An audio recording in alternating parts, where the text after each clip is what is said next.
This video is sponsored in part by Afk Arena, an exciting idle/RPG with deep lore, a unique art style, and now Ezio! Yeah! Afk Arena is doing a crossover with Assassin's Creed, and if you download now, you'll unlock a set of missions that'll let you unlock Ezio for free. Link and code in the description below. Afk Arena is all about the battle of good and evil throughout history, so who better than Ezio, the legendary assassin mentor, to lend his dagger? Ezio has dropped from the Italian Renaissance into the gorgeous world of Afk Arena with an art style that pays direct homage to Italian fresco paintings. Get your Ezio, get yourself some heroes, spec them out, learn the lore, and scratch that collecting itch. Afk Arena is the perfect chill game whenever you have a spare moment to yourself. And yeah, even I need some moments to myself sometimes. Watch that, I'm trying to play Afk Arena in peace. Shoot, come on, bud. No? Can I get a few moments to play Afk Arena? Jeez, dog. You know what? It even plays when you're not playing. Yeah, that's my Ezio. Grind him up, hit me with that AFK gold. Link and codes in the description below. Thanks to Afk Arena for sponsoring this part of the video.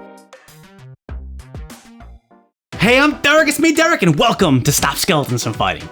EA, alright, let me finish. Let me finish. EA, they are a company that makes a lot of baffling decisions, but the one that really peels my banana is their current ambivalence to Nintendo. As of right now in August 2020, there are currently 6 games on the Switch. Only 6. 3 FIFAs, which I think is a gamble of FIFAs. Burnout Paradise Remastered, 2 years after everyone else. Faye and Unravel 2. Why so few? The thing is, EA used to have a great relationship with Nintendo, dumping games on their systems as far back as the NES, and more substantially with the Super NES, and that partnership truly peaked on the GameCube. Long before the Mushroom Kingdom got representation in the Olympics, or rubbing elbows with the Rabbids, or necro-dancing through Hyrule, 3 EA sports games gave us some of the most baffling Nintendo cameos in video game history. A broken clock is right twice a day, and sometimes stupid decisions from a company like EA accidentally yield good results. Welcome back to Punching Weight, the show that celebrates the weird, ambitious, and unnecessary. And it is time to discuss weird Nintendo cameos in EA sports games. Oh yeah!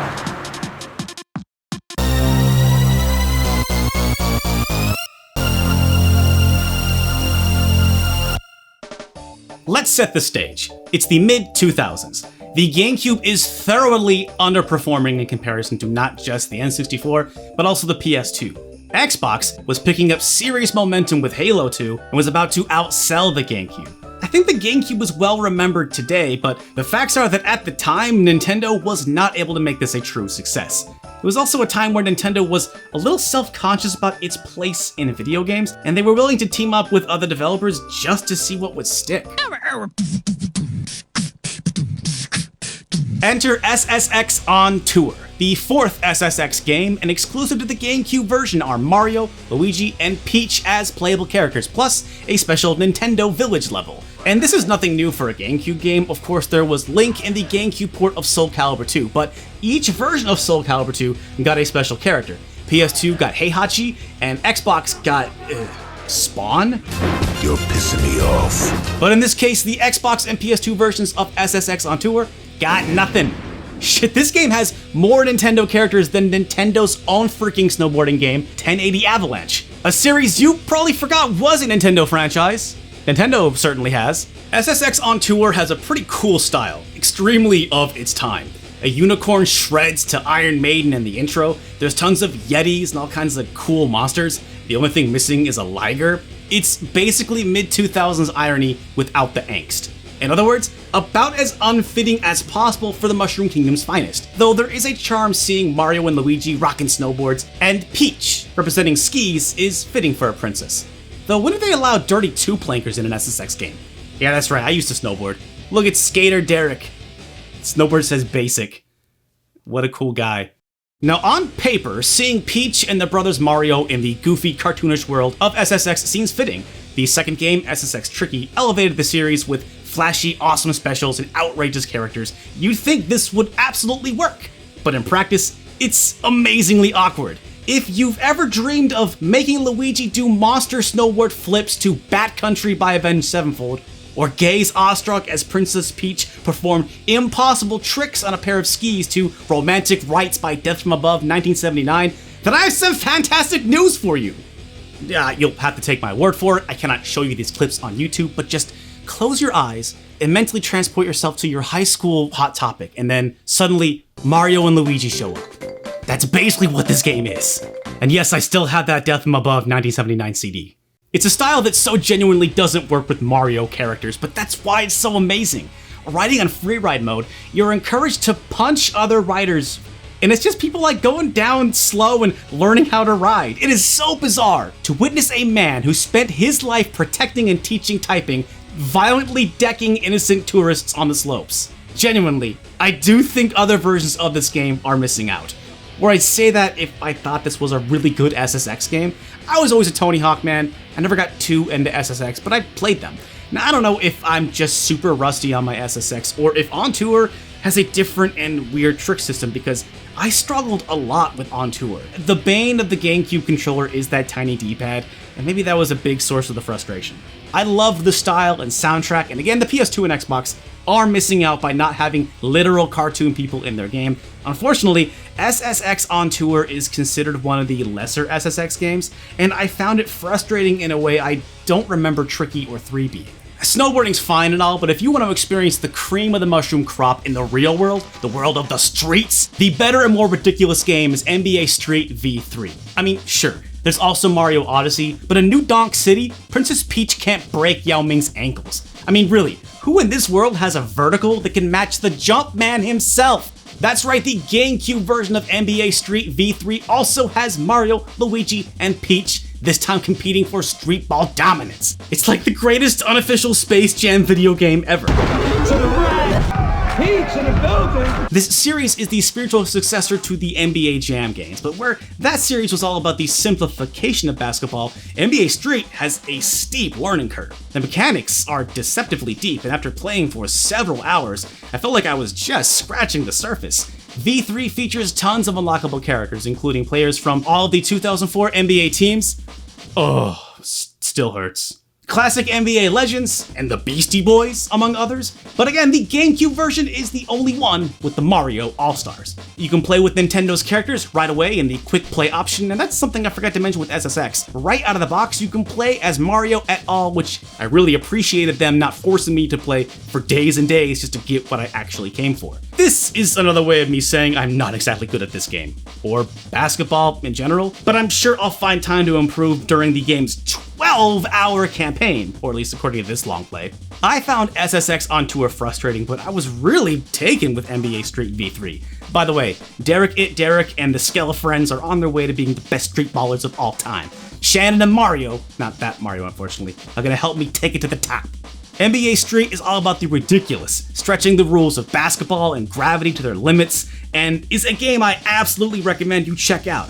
Great soundtrack, great play-by-play, plus just seeing Peach or Luigi give some of the best ballers in history a facial is more than worth the price of admission. But just prepare to be stuffed first. Our third game unfortunately doesn't have Mario clobbering Muhammad Ali or anything like that, but Fight Night Round 2 still had a tie-in with Nintendo, an unlocked from the start emulated version of Super Punch-Out!, the Super Nintendo one, not the NES or arcade. This 2005 EA port was the first time Super Punch-Out! Had ever seen re-release. I mean, this is GameCube, so it obviously predates Wii Virtual Console. It's in a similar category to the NES games on the e-reader and in Animal Crossing. This is among the first times Nintendo re-released their old games. Also, fun fact, this is the only Fight Night game released on the GameCube. Pretty sweet deal for Nintendo. Now, Super Punch-Out! Is a great game. It's one of my personal favorite Super Nintendo games, but it is just a port of a Super Nintendo game. It might not sound that substantial, but there's some legit gaming history buried in this port. The tech that runs Super Punch-Out! In Round 2 actually has an interesting backstory that is tied to the saga of early video game emulation. In 1997, the NES emulator, Nesticle, was released to the world, and with it came the standardization of emulation features like save states, simple tile editing, and video recording. It wasn't the most accurate emulator, but it sure was the emulator with the most blood and testicles. It was a giant leap for the emulation scene. The thing is, the source code to Nesticle got hacked, causing its developer to swear to never work on emulators ever again. He eventually came back and made emulators for other systems, but never released the much-demanded follow-up to Nesticle, Snesticle. You might see where this is going. That developer, Iser Addis, eventually went on to work at EA and this version of Fight Night Round 2. And if you search through the game's code, you'll find the words Snesticle buried deep inside the game. If you've been in the retro emulation scene for a long time and wondered whatever happened to Snesticle, boom baby, it was here the whole time in Fight Night Round 2 for the GameCube. Again, Super Punch-Out is one of my favorite Super Nintendo games ever, but have never actually beaten it. I just could never get past the Bruiser Brothers. Hey, check it out, the battery in my SNES cart still works. It's no world records here, but this is decent times there. Anyway, if you are a stronger person than me and can beat Super Punch-Out in Fight Night Round 2, you unlock a Little Mac skin that will surely fuel your nightmares to come. I jumped back in and did even worse than my basic days, so I tried instead to cheat my way into it. I read online that you can name a created boxer Mac-Man to unlock him, but it didn't work for me. And this ventriloquist dummy is billed as from Tokyo, Japan, which is not even canon at all. Wait, actually, there's some contention in the Punch-Out fandom that Super Punch-Out Little Mac isn't actually Little Mac, so maybe this blonde-haired Mac is from Tokyo, and oh dude, that boy ain't right. Where does that put us now? The Mushroom Kingdom will be welcomed into the Olympics years later, and Mario even got his own 3-on-3 hoops game on the DS, co-developed by Square of all people. EA once boasted an unprecedented relationship with Nintendo, but then made exactly 4 games, all ports, on the Wii U. But the Wii U was a flop. It's wild that they don't have a larger presence on the Switch of all things, the most Switch port win system I've experienced in recent memory. 2K and Capcom have dumped a ton of their old games on Switch. What's EA's deal? Well, EA CEO Andrew Wilson has said that their customers would rather play games on other systems, even though they don't have that many games on the Switch in the first place. Wilson also said that EA players would rather play a game on a platform that is tailored to user-generated content, creativity, and customization. Let's be real, I'm pretty sure this is code for tailored to microtransactions and loot boxes. Maybe Switch owners are more prone to buying games multiple times than loot boxes? No matter what happens, I don't think we'll ever be in a place where Mario is chilling with LeBron on the streets or Luigi shreds POW to avenge it sevenfold ever again. And the world is lesser for it, I think we can all agree. Thanks everyone for watching. This is Stop Skeletons from Fighting. My name is Uncle Derek. Behind the camera is Producer Grace. We are still getting settled in our new apartment. This is a quick set. This is not going to be the final set for the new apartment, but you know, it had been too long since I made a video. Even though we're still getting settled, I wanted to make another video. Plus, also, our other camera is in the shop, but thankfully we have this other camera. We were able to afford all that type of stuff. From our wonderful Patreon supporters, you can join their ranks, be thanked here in the videos by supporting us on Patreon. Or hey, if your finances can't quite handle that, and we know things are crazy right now, hey, just tell your friends about the show the next time somebody says, what's your favorite YouTube channel? Tell them Stop Skeletons from Fighting. Tell them about Uncle Derek. Tell them about Producer Grace. And tell them that I'll see you again real soon with hopefully a setup that is final. But until then, stay powerful.